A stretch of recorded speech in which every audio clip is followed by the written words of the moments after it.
Hi everyone, we're creating a haunted house and we have reached one of the very most fun parts of this project. You get to select the furniture and items you want to put into your house. On this page, all you're going to do is drag it into that box, and it's okay if stuff kind of gets piled on top. But what you do need to do is every time you put an item in that box, you need to have a piece of paper or something nearby and write down how much money it costs. Then you're going to add it all up so you can see how much you have spent. First, how much money do I actually have left over? Because I did spend money on the flooring, and I already calculated that. Then I spent money on the roof, and now this is how much money I have left. I'm on budget page 2, and it's the last number on the page. That's how much money I have to spend on cool stuff, $2,464. I'm going to write that here.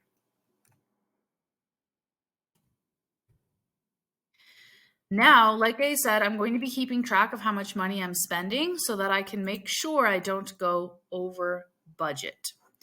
I have a piece of paper next to me. I know you can't see it, but I'm going to start dragging stuff down into this box.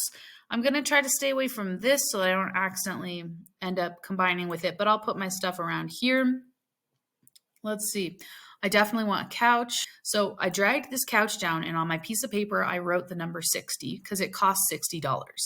And I'm just going to continue doing that. So the chair is $40. So I'm writing 40 on my other piece of paper, and I'm just going to continue choosing items and writing down their cost. Now later, I am going to add up how much money I've spent. And at that point, I can see, and if I have extra money, I might come back and actually add a few more things. So as long as you are organized about it and you do your math, just make sure that you don't run out of money and then you'd have to put something back.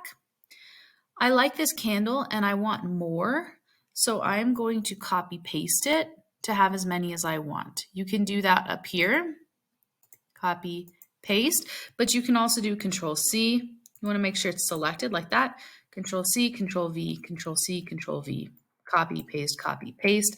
Now that I have 4 of those, I have to make sure I wrote $3 on my piece of paper 4 times because I do have to pay for each one. I think I want to use that pumpkin pie as a rug because it kind of looks like a rug to me. Definitely want a bird cage. You can also go back if you click on this haunted house button, and you can go back to your actual house and you can look and see what rooms you have and get some inspiration that way.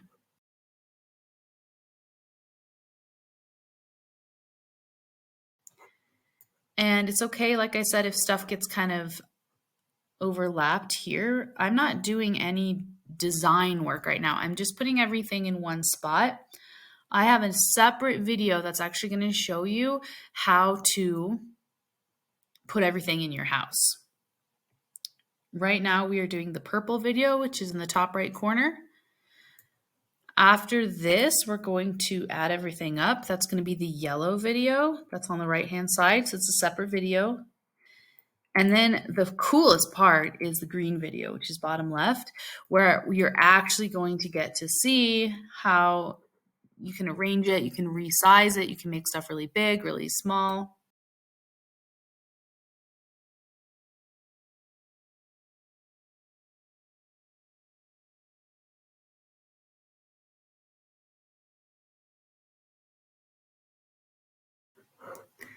At this point, I think I have extra money. I don't think I've spent all my money, but I haven't been adding it up. I've just been keeping track of, I've been writing everything down. But I'm going to stop and add everything up now and make sure that I didn't spend more than this. And if I have extra money, I could then buy a couple more items very carefully, just keeping track of, the extra expense and then subtracting that out. So for now, we're going to hop on over to the yellow video if you'd like to see how I added up all of this and then figured out how much money I had left to work with.